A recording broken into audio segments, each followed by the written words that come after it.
Good morning. പുതിയൊരു വീഡിയോയിലേക്ക് എല്ലാവർക്കും സ്വാഗതം. ഇന്ന് ഭയങ്കര ക്ലീൻ ഡേ ആട്ടോ. രാവിലെ തന്നെ ടോയ്ലറ്റ് 2 ഞാൻ കഴുകി. രണ്ടാമത് ഞാൻ വന്ന് നോക്കിയപ്പോൾ ഫ്രിഡ്ജെല്ലാം ആകെ ഒരു കോലായിട്ട് കിടക്കുന്നുണ്ട്. അടുത്തത് ഫ്രിഡ്ജ് ക്ലീനിങ്ങിലേക്ക് പോവുകയാണ്. അപ്പം നോക്കിയപ്പോൾ സമയമുണ്ട്. അപ്പോൾ പിന്നെ ഞങ്ങൾ ഇന്ന് എല്ലാം ക്ലീനിങ് എല്ലാം ചെയ്തേക്കാൻ എഴുതി. വലയെടുപ്പൊന്നുമില്ല, ജസ്റ്റ് ഫ്രിഡ്ജ് ക്ലീൻ ചെയ്തു. ടോയ്ലറ്റൊക്കെ പിന്നെ ആഴ്ചയിൽ ഒരു ദിവസം നമുക്ക് ക്ലീൻ ചെയ്തല്ലേ പറ്റത്തുള്ളൂ. ഫ്രിഡ്ജ് ഞാൻ ആഴ്ചയിൽ ഒരു ദിവസം ഒന്നും ക്ലീൻ ചെയ്യില്ല. ഇതുപോലെ വൃത്തികേടായിട്ട് കിടക്കുന്ന കാണുമ്പോൾ ക്ലീൻ ചെയ്യും. പക്ഷേ ഇത് ഭയങ്കരമായിട്ട് വൃത്തികേടായിട്ട് കുറേ ദിവസം കൊണ്ട് കിടക്കുകയാണ്. സമയം കിട്ടിയില്ല. അപ്പോൾ ഇന്ന് രണ്ടും കൽപ്പിച്ച് സമയം ഉണ്ടാക്കിയായാലും വൃത്തിയാക്കണം എന്ന് കരുതി വൃത്തിയാക്കുകയാണ് കേട്ടോ. ഒന്നിപ്പോൾ ഞാനൊന്നും കുക്ക് ചെയ്തില്ല. വേദയ്ക്ക് ഇന്നലത്തെ ചോറിരുന്നു. ഇപ്പോൾ പഴങ്കഞ്ഞി മതി, തൈരും മതി എന്ന് പറഞ്ഞു. അപ്പം അതുണ്ട്. മീൻകറി രാവിലെ ഞാൻ വെച്ചു. അപ്പവും മീൻകറിയായിരുന്നു ബ്രേക്ക്ഫാസ്റ്റ്. അതൊന്നും വേദയ്ക്ക് വേണ്ടാന്ന്. അപ്പോൾ ജോലിയെല്ലാം ആയി. ഇനി ഇത് മാത്രമേ ഉള്ളൂ, ബാക്കി ഡോബി ചെയ്തോളൂല്ലോ. അപ്പോൾ അങ്ങനെ ക്ലീൻ ചെയ്തുകൊണ്ട് നിൽക്കുകയാണ്. സമയം ഉള്ളത് കൊണ്ട് 11 മണിയായി. 12:15 വേദയെ വിളിക്കാൻ പോകണം. അതിനു മുന്നേ എന്തായാലും ഫ്രിഡ്ജ് മാത്രമേ ഉള്ളൂ ഇനി ക്ലീൻ ചെയ്യാനായിട്ട്. ബാക്കി ഡോബി ചെയ്തോളും. ഇതൊക്കെയാണ് പ്രശ്നങ്ങൾ. ക്ലീനിങ് ആണ് ഏറ്റവും വലിയ ജോലി. കുക്കിംഗ് നമുക്ക് എങ്ങനെയും ചെയ്യാം. ക്ലീനിങ് അതൊരു വല്ലാത്തൊരു മെനക്കെട്ടൊരു ജോലിയാണ് ഗൈസ്. ഫ്രീസർ ക്ലീൻ ചെയ്യണമെങ്കിൽ ഇതുപോലൊരു സ്റ്റൂളിൻ്റെ മുകളിൽ കയറി നിന്നാൽ മാത്രമേ എനിക്ക് പറ്റത്തുള്ളൂ. ഹൈറ്റ് ഒട്ടുമില്ല. ഫ്രീസറിനകത്തിരിക്കുന്ന സാധനങ്ങൾ എടുക്കണമെങ്കിലും വളരെ ബുദ്ധിമുട്ടാണ്. ക്ലീൻ ചെയ്യണമെങ്കിലും സ്റ്റൂളിട്ട് കയറി എടുക്കാനേ പറ്റത്തുള്ളൂ. ഇന്ന് ഞാൻ നിങ്ങൾക്ക് പരിചയപ്പെടുത്തി തരാൻ പോകുന്നത് അഗാരയുടെ റീഗൽ ഓട്ടോമാറ്റിക് ഐസ് മേക്കറാണ്. ഇതെങ്ങനെയാണ് യൂസ് ചെയ്യേണ്ടതെന്നും മറ്റു കാര്യങ്ങളൊക്കെ ഞാനൊരു ചെറിയ രീതിയിൽ നിങ്ങൾക്ക് പറഞ്ഞു തരാം കേട്ടോ. അപ്പോൾ ഇതിൻ്റെ ഫസ്റ്റ് യൂസേജിന് മുന്നേ ഒരു കുറച്ച് 10-15 മിനിറ്റോളം നമ്മൾ അതിനങ്ങ് വെറുതെ വിട്ടേക്കാം, ഒന്നും ചെയ്യണ്ട, അങ്ങനെ ഇരിക്കട്ടെ. അതാകുമ്പോൾ നന്നായിട്ട് നമുക്കിത് പെർഫോം ചെയ്യാനും പറ്റും. അതുപോലെ നല്ല ക്രിസ്റ്റൽ ക്ലിയർ ആയിട്ടുള്ള ഐസും നമുക്ക് കിട്ടും. ഫസ്റ്റ് നമ്മൾ ഇതിൻ്റെ വാട്ടർ ടാങ്ക് ഫില്ല് ചെയ്യുക. എന്നിട്ട് ഇതിൻ്റെ ഡ്രെയിനേജ് ഔട്ട്ലെറ്റ് വഴി ഇത് കംപ്ലീറ്റ് ഡ്രെയിൻ ചെയ്ത് കളയാം. എന്തിനാന്ന് വെച്ചാൽ നമുക്ക് ഫ്രഷ് ആയിട്ട് ഐസ് ഉണ്ടാക്കണ്ടേ. അപ്പോൾ എന്തെങ്കിലും ഇമ്പ്യൂരിറ്റീസോ ഡസ്റ്റോ ഒക്കെ ഉണ്ടെങ്കിൽ ക്ലീൻ ചെയ്യാൻ വേണ്ടിയിട്ടാണേ. അതുപോലെ തന്നെ ഫിൽറ്റർ വാട്ടർ യൂസ് ചെയ്യാൻ ശ്രദ്ധിക്കുക. ടാപ്പ് വാട്ടർ ആണെങ്കിൽ നമ്മുടെ മെഷീൻ പ്രോപ്പറായിട്ട് വർക്ക് ചെയ്യാൻ ചിലപ്പോൾ ബുദ്ധിമുട്ട് കാണിച്ചേക്കാം. ഓക്കെ, ഏൽപ്പിക്കാൻ വേറൊന്നുമില്ല. നമ്മുടെ പ്ലഗ് പോയിന്റിൽ പ്ലഗ് കൊടുക്കുക, സ്വിച്ച് ഓൺ ചെയ്യുക. ഇനി ഐസിന് വേണ്ടിയിട്ട് നമ്മൾ ചെക്ക് ചെയ്യുക, നമ്മുടെ വാട്ടർ റിസർവെയർ മാക്സിമം ലെവലിൽ വാട്ടർ ഫില്ലാണോ എന്ന് ചെക്ക് ചെയ്യുക. എന്നിട്ട് നമുക്ക് സൈസ് സെലക്ട് ചെയ്യാൻ പറ്റും. സ്മോൾ അല്ലെങ്കിൽ ലാർജ്, നമുക്ക് ഇഷ്ടമുള്ള ഏത് സൈസ് വേണമെങ്കിലും നമുക്ക് കൊടുക്കാവുന്നതാണ്. അത് കഴിഞ്ഞ് ഒരു 2 to 3 മിനിറ്റ്സിനുള്ളിൽ തന്നെ നമുക്ക് ഐസ് സെറ്റായി കിട്ടി തുടങ്ങും. ആദ്യത്തെ ഒരു 2-3 മിനിറ്റിൽ ഐസ് ഇതേ നോർമലായിട്ട് ഇങ്ങനെ തന്നെ ആയിരിക്കും വരുന്നത്. അത് കഴിഞ്ഞ് ഒരു 2-3 മിനിറ്റ് കഴിഞ്ഞിട്ട് വരുന്ന ഐസ് എല്ലാം നല്ല തിക്കായിട്ടുള്ള ഐസ് ആയിരിക്കും കേട്ടോ. ആദ്യത്തേത് ഭയങ്കര ഒരു തിന്നായിട്ടിരിക്കും. ഇത് നല്ല തിക്കായിട്ട് ഇരിക്കുന്ന ഐസ് ആയിരിക്കും പിന്നീട് വന്നു തുടങ്ങുന്നത്. ഒരു 30 to 45 മിനിറ്റ്സ് ഒക്കെ ആകുമ്പോൾ നമുക്ക് നല്ല തിക്കായിട്ടുള്ള നല്ല വലിയ ഐസ് ക്യൂബ്സ് വരും കേട്ടോ. അത് കൂളാവുന്ന സമയം അനുസരിച്ചിരിക്കും നമുക്ക് കിട്ടുന്ന ഐസ് ക്യൂബ്സിൻ്റെ തിക്നെസ്സും കാര്യങ്ങളും ഒക്കെ വരുന്നത്. നമുക്ക് നമ്മുടെ ഫസ്റ്റ് ബാച്ച് ഐസ് ഒരു 6 to 8 മിനിറ്റ്സിനുള്ളിൽ തന്നെ കിട്ടും. അത് നമ്മളിപ്പോൾ മോഡ് സെലക്ട് ചെയ്യുന്ന അനുസരിച്ചിരിക്കും കേട്ടോ. ഒരു ഇപ്പോൾ ലാർജ് ആണെങ്കിൽ അങ്ങനെ, സ്മോൾ ആണെങ്കിൽ അങ്ങനെ, അത് ഏത് മോഡാണോ നമ്മൾ സെലക്ട് ചെയ്യുന്നത് അതനുസരിച്ചിട്ടായിരിക്കും ഐസ് വരുന്നതും അതിൻ്റെ തിക്നെസ് വരുന്നതും അതിൻ്റെ സമയം എടുക്കുന്നതും എല്ലാം. ഇത് സ്ലോ ഐസ് പ്രൊഡക്ഷൻ ആണ്. അതുപോലെ തന്നെ നമ്മുടെ ചുവരിൽ നിന്നും ഒരു 12 to 15 സെൻറ്റിമീറ്റർ ദൂരേക്ക് നീക്കി വെക്കുക. കറക്റ്റ് വെന്റിലേഷനൊക്കെ കിട്ടാനാണേ. അതുപോലെ തന്നെ ഡയറക്റ്റ് സൺലൈറ്റ് അടിക്കുകയോ ചൂടടിക്കുന്ന എന്തെങ്കിലുമൊക്കെ ഉണ്ടെങ്കിൽ നമുക്ക് ഐസ് മേക്കിങ്ങിന് കുറച്ച് ബുദ്ധിമുട്ടുണ്ടാവും. അതൊന്ന് ശ്രദ്ധിക്കുക കേട്ടോ. അതുപോലെ തന്നെ ലോ വാട്ടറിൻ്റെ ഇൻഡിക്കേഷനും കാണിക്കും, ഐസ് ഫുള്ളിൻ്റെ ഇൻഡിക്കേഷനും കാണിക്കും. ഈ ഒരു ഇൻഡിക്കേഷൻ നമ്മൾ ഓർമ്മിപ്പിക്കുന്നത് ഇത് എപ്പോൾ വാട്ടർ റീഫില്ല് ചെയ്യണമെന്നുള്ളതും ഈ ബാസ്ക്കറ്റ് എപ്പോൾ എംറ്റി ആക്കണം എന്നുള്ളതുമാണ്. ഈ ഒരു ഐസ് മേക്കറിൻ്റെ സ്മൂത്ത് ഫംഗ്ഷനിങ്ങിനായിട്ട് ക്ലീനിങ് വളരെ ഇമ്പോർട്ടൻ്റ് ആട്ടോ. കുറച്ചുകൂടി ഫംഗ്ഷനിങ് സ്മൂത്ത് ആക്കാനായിട്ട് ആഴ്ചയിൽ ഒരു ദിവസം സെൽഫ് ക്ലീനിങ് കൊടുക്കുക കേട്ടോ. ഇനി എന്തെങ്കിലും ഉണ്ടെങ്കിൽ അഗാരോ സപ്പോർട്ടിൽ കോൺടാക്ട് ചെയ്യുക. അപ്പോൾ നിങ്ങൾക്ക് അഗാരയുടെ ഈ ഒരു ഓട്ടോമാറ്റിക് ഐസ് മേക്കർ വേണമെങ്കിൽ ഡിസ്ക്രിപ്ഷനിൽ ലിങ്ക് കൊടുത്തിട്ടുണ്ട്, വാങ്ങാവുന്നതാണേ. ഞാനേ ഫ്രിഡ്ജൊക്കെ ക്ലീൻ ചെയ്ത് എല്ലാം കഴിഞ്ഞ് വന്ന് കുളിച്ചൊക്കെ വന്നപ്പോൾ 12:15. 12:25 ആകുമ്പോൾ വേദയെ വിടും. ഇവിടെ നിന്ന് ഒരു 10 മിനിറ്റ് വേണം കേട്ടോ വേദയെ വിളിക്കാൻ പോകാൻ. പിന്നെ ഞാൻ ഫ്ലൈറ്റ് ഓടിക്കുന്ന വേഗതയിൽ പറന്നു. ഒരു 12:26 ആയപ്പോൾ അവിടെ 28 ആയപ്പോൾ എത്തി. അപ്പോൾ സ്കൂൾ 12:25 വിട്ടു. വേദ കളിച്ച് ചിരിച്ച് ഫ്രണ്ട്സുമായിട്ടൊക്കെ പതിയെ കയറി വരുന്നതേ ഉള്ളൂ. അപ്പോൾ ചൂടൊക്കെ അല്ലേ, ഞാൻ കരുതി ഒരു ജ്യൂസ് ഷേക്ക് അടിച്ച് കുടിക്കാം. മാതളവും കപ്പലണ്ടിയും കപ്പപ്പഴവും ഇട്ട് അടിക്കാൻ കരുതി. വേദയുടെ ഫ്രണ്ടിൻ്റെ അരുന്ധതിയുടെ വീട്ടിൽ വെള്ളയാണി വീട്ടിലെ ഘോഷയാത്ര, അതായത് എഴുന്നള്ളിപ്പ് പോയി. ഇന്നലെ രാത്രി 2 മണിക്കാണ് വേദയുടെ ഒക്കെ പറഞ്ഞതെന്ന് പറഞ്ഞു. പക്ഷേ രാത്രി 2 മണിയായതുകൊണ്ട് ഉച്ചയ്ക്ക് 2 മണിയാവുമെന്ന് കരുതി. ഇന്ന് രാത്രി 2 മണിയാക്കിയോണ്ട് പോകാൻ പറ്റിയില്ല. അപ്പോൾ ഇന്നും അരുന്ധതിയുടെ അമ്മ കുറേ കപ്പപ്പഴവും അല്ലാത്ത പഴവും രസകദളിപ്പഴവും ഒക്കെ കൊടുത്തു വിട്ടു.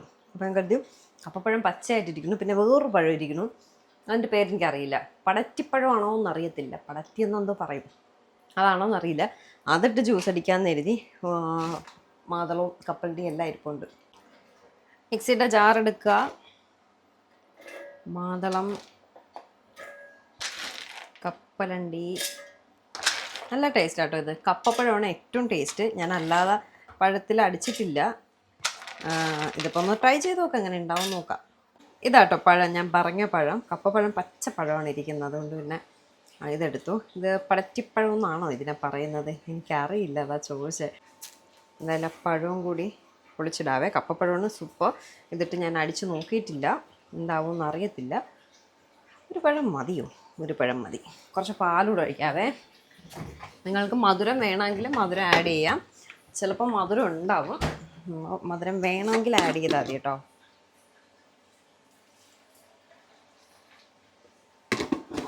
പാല്. ഇനി ഞാൻ ഒരു സാധനവും കൂടി ആഡ് ചെയ്യാണ്. അതെന്താന്ന് ചോദിച്ചാൽ നമ്മുടെ എനർജി ഇല്ലല്ലോ കേട്ടോ, അതിപ്പോൾ എനിക്ക് വേണ്ട. തിന്ന് എന്തോ ഇപ്പം അത് ഇഷ്ടമല്ല. അതൊരെണ്ണം കൂടി ഇട്ട് കൊടുത്തേ. അതൊക്കെ ഓപ്ഷനിലാണ്. വെറുതെ മാതളവും കപ്പലണ്ടിയും പാലും കപ്പപ്പഴവും മാത്രം മതി. പഞ്ചസാര ആണെങ്കിൽ പഞ്ചസാര ഇടും കേട്ടോ. ഇത് നമുക്ക് മിക്സിയുടെ ജാറിലിട്ട് ഒന്ന് അടിക്കുന്നതിന് മുന്നേ നമ്മുടെ ഐസ് ക്യൂബ് ഇവിടെ മേക്ക് ചെയ്തുകൊണ്ടിരിക്കുകയാണ്. ഇതിൽ നിന്ന് കുറച്ച് ഐസ് ക്യൂബ് കൂടി നമുക്ക് അതിലേക്ക് ഇടാൻ കേട്ടോ. ഇത് വലിയ ഫങ്ഷനൊക്കെ നടക്കുമ്പോൾ ഭയങ്കര യൂസ്ഫുള്ളാണ് ഇങ്ങനെയുള്ള സാധനം. മതി, ഇനി നമുക്ക് അടിച്ചെടുക്കാം. എനർജിയിലൊരു തിന്ന് മതിയായത് കൊണ്ടാണ് ഇതിൽ കൂടെ ഇട്ടതേ. തിന്നപ്പോൾ ഇപ്പോൾ വേണ്ട, ഇഷ്ടപ്പെടുന്നില്ല. തിന്ന് അതിപ്പോൾ ഇഷ്ടപ്പെടുന്നില്ല അതിൻ്റെ ടേസ്റ്റ്.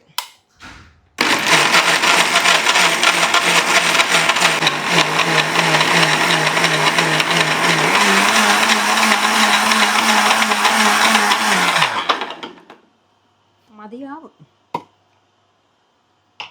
എനിക്കുള്ളത് ഞാൻ കുറച്ചിലേക്ക് ഒഴിച്ചെടുക്കുകയാണേ. വേദക്കുള്ളത് ഞാൻ ഈ ജാറിൽ തന്നെ വെച്ചിരിക്കും. വേദ ഇപ്പോൾ ചോറ് കഴിക്കാൻ പോവുകയാണ്, അല്ലെങ്കിൽ ചോറ് കഴിക്കത്തില്ല. അപ്പോൾ കഴിക്കാൻ സമയം ഒന്നുകൂടെ ജാറിലിട്ട് ഒന്നുകൂടെ മിക്സ് ചെയ്ത് കൊടുക്കുക, അല്ലെങ്കിൽ ഒരുമാതിരി ഇരിക്കും. കുടിച്ചു നോക്കട്ടെ. കുറച്ചുകൂടെ തണുപ്പാവാം. തണുപ്പ് കുറവ്, പക്ഷെ പഴോട്ട് അടിച്ചിട്ട് കുഴപ്പമില്ല കേട്ടോ. Pomegranate shake. ഞാനേ ഇന്ന് നിങ്ങൾക്ക് ഒരു കാര്യം കാണിച്ചു തരാം. കാണിച്ചോ. ഇത് ഞങ്ങൾ UK ഉത്തരാഖണ്ഡിൽ പോയപ്പോൾ ഉള്ള ഫോട്ടോ ആണ്. ഫോട്ടോ ഫ്രെയിം ചെയ്ത് വാങ്ങിച്ചിരിക്കുക കേട്ടോ. അടുത്ത ആൽബം കാണിയിടാം. അടുത്ത് കുറച്ച് ആൽബംസ് ആണ്. ഇതെല്ലാം ആ കവറിൻ്റെ ഫ്രണ്ടിലുണ്ടെന്ന് തോന്നുന്നു. കവർ തിരിച്ചാണ്, ഇല്ലല്ലേ. ഇതെല്ലാം ഞാൻ ആപ്പിൾ ഫോട്ടോ ബുക്ക് എന്ന് പറയുന്ന ഇൻസ്റ്റാഗ്രാം പേജിൽ നിന്നാണ് ഷോപ്പ് ചെയ്യുന്നത്. ഇപ്പോൾ സത്യം പറഞ്ഞത് ഒരു കലണ്ടർ കോംപ്ലിമെൻ്ററി ആണെന്ന് തോന്നുന്നു. കലണ്ടറും പിന്നെ അല്ലാതെ ഒരു ഫോട്ടോയും എനിക്ക് കിട്ടി. Apple photo book. ഞാൻ അവരുടെ ഡീറ്റെയിൽസ് കൊടുത്തേക്കാവേ, ഫോൺ നമ്പർ, കോൺടാക്ട് നമ്പറും കാര്യങ്ങളൊക്കെ. വേറൊരു ഫോട്ടോ കിട്ടിയിട്ടുണ്ട്. ഇതിങ്ങനെ സ്റ്റിക്ക് ചെയ്തൊക്കെ വയ്ക്കാൻ തോന്നുന്നു അല്ലേ. അത് കഴിഞ്ഞ ഒരു ആൽബം. ഇപ്പം നമ്മൾ എന്ത് ഒരു കാര്യം വന്നാലും എല്ലാം ഫോണിലാണല്ലോ ഫോട്ടോസ് എടുക്കുന്നത്. അത് കുറേ നാൾ കഴിയുമ്പോൾ മെമ്മറീസും കാര്യങ്ങളൊക്കെ പോയിട്ട് അതിൻ്റെ സ്റ്റോറേജ് ഫുള്ളായിട്ട് കുറേ നാൾ കഴിയുമ്പോൾ അതിൻ്റെ സ്റ്റോറേജ് എല്ലാം ഫുള്ളായിട്ട് ഓപ്പൺ ചെയ്തോടാ, ഇങ്ങോട്ട് തിരിച്ച് വെച്ച് ഓപ്പൺ ചെയ്ത് കാണിക്കും. ഫുൾ സ്റ്റോറേജൊക്കെ ആയിട്ട് നമ്മളത് ഡിലീറ്റ് ചെയ്ത് പിന്നെ എവിടെ ഗൂഗിൾ ഡ്രൈവിൽ എവിടെയെങ്കിലുമൊക്കെ സ്റ്റോർ ചെയ്ത് വെക്കും. പക്ഷെ ഇങ്ങനെ ഒരു ആൽബം ഉണ്ടെങ്കിൽ നല്ലതല്ലേ. അപ്പോൾ ഇപ്പോൾ എൻ്റെ പരിപാടി ഫോട്ടോസ് എടുക്കുക, ആപ്പിൾ ഫോട്ടോ ബുക്കിനെ കോൺടാക്റ്റ് ചെയ്യുക. വാവ്, നൈസ് ഫോട്ടോ. അത് ഒരു ഷീറ്റ് പോലെ ഇരിക്കുന്ന കേട്ടോ ഈ ഒരു ഫോട്ടോ. കണ്ടിട ഭയങ്കര ട്രാൻസ്പെറൻറ്റ്. തുറന്നിങ്ങനെ കേട്ടോ, ഭയങ്കര ട്രാൻസ്പെറൻ്റ് ആയിട്ടുള്ളൊരു ഷീറ്റ്. കൊള്ളാം എന്തായാലും സംഭവം. ഓക്കെ, ഞാൻ പറഞ്ഞത് ആപ്പിൾ ഫോട്ടോ ബുക്കിനെ കോൺടാക്റ്റ് ചെയ്യും. ഇതുപോലെ ഫോട്ടോസ് അങ്ങ് അയച്ചു കൊടുക്കും. ഫോണിലെടുത്തുള്ള ഫോട്ടോസ് മാത്രം കേട്ടോ. ഇതെല്ലാം ഫോണിൽ എടുത്തിട്ടുള്ള ഫോട്ടോസാണ്. സെൽഫീസും കാര്യങ്ങളും ഒക്കെ അയച്ചു കൊടുക്കും. ഇതെല്ലാം നമ്മളിപ്പോൾ നോർത്തിൽ പോയിട്ട് വന്നപ്പോൾ ഉള്ള ഫോട്ടോസാണ്. വാരണാസി, ഉത്തരാഖണ്ഡൊക്കെ പോയിട്ട് വന്നിട്ടുള്ള ഫോട്ടോസ് അവർക്ക് അയച്ചു കൊടുക്കും. അവരിതുപോലെ ആൽബമായിട്ട് എനിക്ക് അയച്ചു തരും കേട്ടോ. ഇതിപ്പോൾ എൻ്റെ രണ്ടാമത്തെ ആൽബമാണ് ആപ്പിൾ ഫോട്ടോ ബുക്ക് ചെയ്ത് തരുന്നത്. ഫോട്ടോ ഫ്രെയിം ആണെങ്കിൽ മൂന്നാമത്തെ പ്രാവശ്യം കേട്ടോ ഞാൻ വാങ്ങുന്നത്. നല്ല ക്വാളിറ്റിയിലുള്ള സാധനമാണ് അവർ തരുന്നത്. ഇതെല്ലാം നമ്മളിപ്പോൾ ഉത്തരാഖണ്ഡ് പോയപ്പോൾ ഉള്ള ഫോട്ടോസാണ്. നമ്മുടെ വീഡിയോസ് കണ്ടവർക്കൊക്കെ അറിയാം. സ്പീഡിന് മറിച്ച് കേട്ടോ, കുറച്ച് ഫോട്ടോസ് കൂടുതലായിട്ടുണ്ട് എല്ലാം. അപ്പോൾ നിങ്ങൾക്കും ഇതുപോലെ ഫോണിൽ ഫോട്ടോസ് കാര്യങ്ങളൊക്കെ ഉണ്ടെങ്കിൽ ഇതേ ചീമയുടെ വളകാപ്പിൻ്റെ ഇത് ഫോട്ടോസ് വരെ ഞാൻ ചെയ്തിട്ടുണ്ട്. കാരണം അന്ന് നമുക്ക് ഫോട്ടോഗ്രാഫറിനെ കിട്ടിയിട്ടുണ്ടായിരുന്നു. അന്ന് ഫോട്ടോഗ്രാഫർ ഉണ്ടായിരുന്നെങ്കിലും ഞാൻ പറഞ്ഞു എനിക്ക് ആൽബമായിട്ട് വേണ്ട, ഫോട്ടോസ് മാത്രം മതി, ഞാൻ ആപ്പിൾ ഫോട്ടോ ബുക്കിൽ കൊടുത്ത് ചെയ്തോളാം എന്നുള്ളൊരിതുണ്ടായിരുന്നു. എന്തായാലും ഇപ്പോഴത്തെ എൻ്റെ പരിപാടി ഇതാണ്. ഇത് നമ്മൾ തായ്ലൻഡിൽ പോയിട്ടുള്ള ഫോട്ടോസാണേ. മറിച്ചോടാ എല്ലാം ഏത് ഫോട്ടോസ് വേണമെങ്കിലും അവരുടെ കൊടുത്താൽ ഇതുപോലെ ആൽബമായിട്ട് ചെയ്തു തരും കേട്ടോ. എല്ലാ ഫോട്ടോസും എൻ്റെ കയ്യിൽ അത്യാവശ്യം എനിക്ക് ഇഷ്ടപ്പെട്ട കുറച്ച് സേവ് ചെയ്യണം ഒന്നുണ്ടായിരുന്ന കുറച്ച് ഫോട്ടോസ് ഞാൻ അവർക്ക് കൊടുത്തു. അവരെനിക്ക് ആൽബമായിട്ട് ചെയ്തു തന്നേ. ഭയങ്കര നൈസായിട്ട് നല്ല ക്വാളിറ്റിയിലാണ് ചെയ്യുന്നത് കേട്ടോ. നല്ല സൂപ്പർ ക്വാളിറ്റിയിലാണ് അവർ ചെയ്തു തരുന്നത്. അപ്പോൾ ഞാൻ അവരുടെ ഡീറ്റെയിൽസ് ഒന്ന് ജസ്റ്റ് പറഞ്ഞു തരാം. ഇത് ഞാൻ അവരോട് ചോദിച്ചപ്പോൾ അവരെനിക്ക് ഇതുകൂടെ അയച്ചു തന്നെ കേട്ടോ. അതിൻ്റെ കൂട്ടത്തിൽ A4 സൈസ്, A3 സൈസ്, അങ്ങനെ 2 സൈസാണുള്ളത്. എനിക്ക് അയച്ചു തന്നത് A3 സൈസാണ്. റേറ്റ് കണ്ടല്ലോ, 20 പേജുള്ള 60 ഫോട്ടോസിന് 2000, 40 പേജുള്ള 120 ഫോട്ടോസിന് 4000. A3 സൈസ് ഇതാണ്. പിന്നെ ഗ്ലോസി പേജ്, എനിക്ക് തോന്നുന്നു എനിക്ക് അയച്ചു തന്നത് ഗ്ലോസിയുടെ ആണെന്ന് തോന്നുന്നു. ഭയങ്കര ഗ്ലിറ്റർ പോലെയൊക്കെ വെയിലത്തൊക്കെ വയ്ക്കുമ്പോഴേ തിളങ്ങുന്നുണ്ട്. വെയിൽ പോയ കേട്ടോ. ഞാൻ നാളെ അങ്ങനെ കാണിച്ചില്ലട്ടോ, അവിടെ വെയിൽ പോയി. നല്ല തിളങ്ങുന്നുണ്ട്. വാട്ടർ പ്രൂഫ്, എൻ്റേത് വാട്ടർ പ്രൂഫാണെന്ന് തോന്നുന്നു. ഫോട്ടോ ബുക്ക്, അങ്ങനെയൊക്കെയുള്ള ഇതൊക്കെയാണ് അവരുടെ ഡീറ്റെയിൽസ്. എല്ലാം ഞാൻ വായിക്കുന്നില്ല. വാട്സപ്പിൽ ഡോക്യുമെൻ്റായിട്ട് അയച്ചു കൊടുത്താൽ മതി. ഇതേതാണ് എനിക്ക് അയച്ചു തന്നിട്ട് ഇത് മതിയോ, ഇങ്ങനെ എഴുതിയാൽ മതിയോ എന്നൊക്കെ അതിൽ കാണുന്നില്ല. സൂര്യൻ്റെ വെട്ടത്ത് വയ്ക്കുമ്പോൾ ഇങ്ങനെ നിന്ന് തിളങ്ങും. ഇത് മതിയോ എന്നൊക്കെ ചോദിച്ച്, മിസ്റ്റിക് മൈൽസ് എന്ന് എഴുതിയാൽ മതിയോ എന്നൊക്കെ ചോദിച്ച് കൺഫർമേഷൻ വാങ്ങിയിട്ടാണ് അവർ പ്രിൻറ്റ് ചെയ്യുന്നത്. DTDC വഴി അയച്ചു തന്നു, അല്ലെങ്കിൽ പ്രൊഫഷണൽ കൊറിയേഴ്സ് അല്ലെങ്കിൽ പോസ്റ്റ് വഴിയൊക്കെ അയച്ചു തരും. Free bag, post, calendar. അപ്പോൾ അവരുടെ വാട്സപ്പ് നമ്പർ ഇതാണ്. ഞാൻ ഒന്നുകൂടി ഡിസ്ക്രിപ്ഷനിൽ കൊടുത്തേക്കാം. നിങ്ങൾക്ക് വേണമെങ്കിൽ അവരെ കോൺടാക്ട് ചെയ്താൽ മതി കേട്ടോ. അപ്പോൾ ഇതാണ് ഇന്നത്തെ കുഞ്ഞ് വിശേഷം. ക്ലീനിങ് എല്ലാം കഴിഞ്ഞ് സത്യമായിട്ടും കേട്ടോ. 2 ടോയ്ലറ്റും ക്ലീൻ ചെയ്ത്, ഫ്രിഡ്ജും കഴിഞ്ഞ് ക്ലീൻ ചെയ്ത്, വേദയൊക്കെ വിളിച്ചിട്ടൊക്കെ വന്നപ്പോൾ ഞാൻ ഫുൾ ടയേർഡായി. നന്നായിട്ടൊന്ന് കിടന്നുറങ്ങി. പക്ഷേ എനിക്ക് ഉറക്കത്തിൽ നിന്ന് എഴുന്നേക്കാൻ തോന്നുന്നില്ല. അത്രയ്ക്ക് ഭയങ്കര ക്ഷീണം കേട്ടോ. ഭയങ്കരമായിട്ട് ടയേർഡായിപ്പോയി ഇന്ന്. അത്രേ ചെയ്തുള്ളൂ. എങ്കിലും 2 ബാത്റൂമൊക്കെ ഒരുമിച്ച് കഴുകുന്ന പാടല്ലേ. എന്നിട്ട് ഫ്രിഡ്ജ് കൂടെ ഒക്കെ ആയപ്പോൾ, എന്നിട്ട് ഓടിപ്പിടച്ച് വേദ വിളിക്കാൻ എല്ലാം കൂടെ ആയപ്പോൾ ഞാൻ ടയേർഡായിപ്പോയി കിടന്നുറങ്ങി. അപ്പോൾ ഇത്രയേ ഉള്ളൂ കേട്ടോ ഇന്നത്തെ വിശേഷം എന്ന് പറയുന്നത്. പുതിയൊരു നല്ല വീഡിയോ ആയിട്ട് നമുക്ക് ഉടനെയാണ്. ടാറ്റാ, ബൈ.